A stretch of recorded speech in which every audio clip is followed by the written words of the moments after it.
Dear students, matrix की series का आज हमारा ये फिफ्थ लेक्चर है। इसमें किसी मैट्रिक्स की रैंक क्या होती है इसको समझेंगे। Rank is how many rows are unique that is not made of other rows using elementary transformation. Elementary transformation के बारे में हमने पिछले लेक्चर्स में पढ़ा था। तो अगर हम एक मैट्रिक्स कंसिडर करते हैं, मैट्रिक्स ए 1 3 5 2 6 10, ये मैंने 2/3 ऑर्डर का एक मैट्रिक्स कंसिडर किया है। इसमें आप देखेंगे कि second row is exactly the 2 times of the elements of the first row. It means second row first row के एलिमेंट की हेल्प से बनाई गई है, या हम कह सकते हैं कि फर्स्ट रो में एलिमेंट्री ट्रांसफॉर्मेशन की हेल्प से ये सेकंड रो आई है। इट मींस इस मैट्रिक्स ए में नंबर ऑफ रोज कितनी है? 2, but the unique row is only 1, so the rank is 1. एक सेकंड एग्जांपल देखते हैं। सेकंड एग्जांपल में हमने एक मैट्रिक्स ए कंसीडर किया है 1 3 5 0 1 1 1 4 6। ये भी एक 3/3 का मैट्रिक्स है। अब आप यहाँ देखें कि first row is 1 3 5 is unique, 0 1 1 second row का फर्स्ट रो में एलिमेंट्री ट्रांसफॉर्मेशन की हेल्प से ये नहीं आई है। बट अगर हम थर्ड रो को देखते हैं तो आप देखेंगे, ध्यान से देखें थर्ड रो के लिए, तो थर्ड रो के एलिमेंट्स फर्स्ट रो और सेकंड रो के एलिमेंट्स को आपस में ऐड कर देने से मिले हैं। तो ये भी एक एलिमेंट्री ट्रांसफॉर्मेशन था। मींस हमने यहाँ पर एक एलिमेंट्री ट्रांसफॉर्मेशन, अगर आप ध्यान से देखें तो R3 रो जो है वो R1 plus R2 elementary transformation की हेल्प से हमें मिली है। तो हमने यहाँ सबसे पहले जो यहाँ पर हमने बताया था कि rank is how many rows are unique. हमें ये देखना है कि किसी मैट्रिक्स में कितनी रो यूनिक रो है। मींस जो रो किसी एलिमेंट्री ट्रांसफॉर्मेशन की हेल्प से बनाई गई है तो उसको हम यूनिक रो नहीं कह रहे हैं, वो एक डिपेंडेंट रो है, वो एक इंडिपेंडेंट रो नहीं है। तो इट मींस इस मैट्रिक्स ए के अंदर जो इंडिपेंडेंट रोज हैं वो केवल 2 हैं। इसका मतलब ये है कि इस मैट्रिक्स की रैंक 2 है। So the rank of A equal to 2। Now we take a third example of identity matrix. 1 0 0 0 1 0 and 0 0 1 is the identity matrix of third order. Here all three rows are strongly independent. कोई भी रो किसी भी दूसरे रो में elementary transformation की help से नहीं बनी है। इट मींस इस आइडेंटिटी मैट्रिक्स में तीनों रो स्ट्रांगली इंडिपेंडेंट है, इसीलिए इस आइडेंटिटी मैट्रिक्स की रैंक होगी 3। Means number of independent rows या number of unique rows are 3, so the rank is 3। Rank निकालने में एक और इंटरेस्टिंग पॉइंट हमें देखने को मिलता है। आप देखेंगे अभी लास्ट एग्जांपल जो हमने लिया था, here the rank of A equal to 2।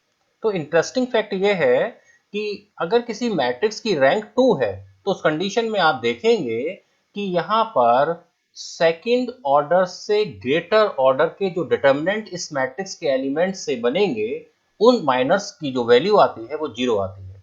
क्या कहेंगे कि आप देखेंगे कि if rank of A equal to 2, it means कि सेकंड ऑर्डर से हायर ऑर्डर के जो डिटर्मिनेंट इस मैट्रिक्स के एलिमेंट से फॉर्म होंगे उन सभी की वैल्यू 0 आती है। जैसे सेकंड ऑर्डर से हायर ऑर्डर क्या हुआ यहाँ पर? Third order. तो थर्ड ऑर्डर का माइनर क्या हुआ? Minor means determinant of order 3। Determinant में number of rows and number of columns equal होते हैं। तो आप देख रहे हैं कि मैट्रिक्स ए जो हमने लिया था, इस मैट्रिक्स में थर्ड ऑर्डर का डिटर्मिनेंट जो इसके एलिमेंट से बना वो सिर्फ एक ही डिटर्मिनेंट है, और वो ये लिखा हुआ है। आप देखेंगे जब इसको सॉल्व करते हैं तो इस डिटर्मिनेंट की वैल्यू 0 आती है।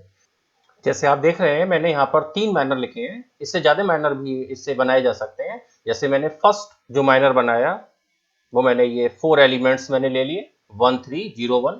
सेकेंड माइनर मैंने बनाया तो मैंने ये 3 5 और 1 1 एलिमेंट की हेल्प से सेकेंड ऑर्डर का माइनर बनाया। थर्ड जो मैंने माइनर लिखा है वो 0 1 एंड 1 4 इन 4 एलिमेंट्स की हेल्प से बनाया। इसी तरीके से और भी माइनर आप बना सकते हैं। तो आप देख रहे हैं कि यहाँ पर सेकेंड ऑर्डर का कम से कम एक माइनर तो हमें ऐसा जरूर मिलता है जो नॉन जीरो। अगर सेकेंड ऑर्डर के भी सारे माइनर अगर हमें 0 मिल जाते हैं तो उस कंडीशन में उस मैट्रिक्स की रैंक 2 नहीं होती है। तो इस तरह से हमें एक डेफिनेशन मिल जाती है मैट्रिक्स के रैंक की। If rank of A is R, that is rho A equal to R. Rank A को हम लोग रो ए से रिप्रेजेंट करते हैं, rho A equal to R. तो ये दो कंडीशन यहाँ पर सेटिस्फाई होनी चाहिए। First condition, all the minors of R plus 1th and higher order is 0. अगर किसी मैट्रिक्स की रैंक r है तो r प्लस 1 और उससे ज्यादा ऑर्डर के सभी माइनर्स की वैल्यू 0 आती है। साथ ही साथ second condition, at least one minor of rth order is non-zero.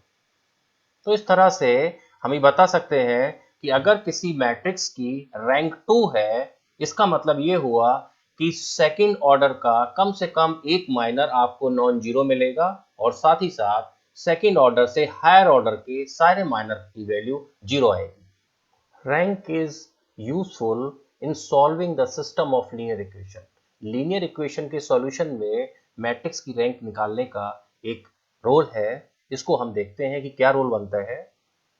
कि मैंने system of linear equation consider किया है, x plus 2y equal to 3 and 2x plus 4y equal to 6। यहाँ आप देख रहे हैं कि दो इक्वेशन मैंने लिखी हैं। Second equation is just 2 times the equation number 1। तो आप देखेंगे कि यहाँ पर नंबर ऑफ वेरिएबल कितने हैं, 2, but the rank of the matrix formed by the coefficient of x and y is equal to 1। जैसे अभी हमने लास्ट एग्जाम्पल में ही देखा था कि यहाँ सेकंड इक्वेशन जो है वो फर्स्ट इक्वेशन की 2 टाइम्स है, तो यहाँ पर जो coefficient of matrix A form होता है, तो इस मैट्रिक्स में जो यूनिक रो है वो केवल 1 है और नंबर ऑफ वेरिएबल यहाँ पर 2 है।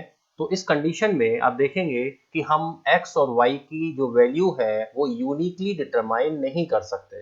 तो इस तरह हम देखते हैं कि सिस्टम ऑफ लीनियर इक्वेशन का सॉल्यूशन अगर हमें निकालना है तो यहाँ पर कोफिशिएंट ऑफ मैट्रिक्स की रैंक और नंबर ऑफ वेरिएबल जब तक बराबर नहीं होंगे तब तक हम x और y की वैल्यू को यूनिकली फाइंड आउट नहीं कर सकते। तो इस तरह हमने ये देखा कि किसी मैट्रिक्स की रैंक क्या है और इसका क्या यूज है। नेक्स्ट लेक्चर में हम किसी मैट्रिक्स की रैंक को एक एग्जाम्पल के साथ समझेंगे, साथ ही ये देखेंगे किसी मैट्रिक्स को नॉर्मल फॉर्म या कैनोनिकल फॉर्म में किस तरीके से कन्वर्ट किया जाता है। Thank you.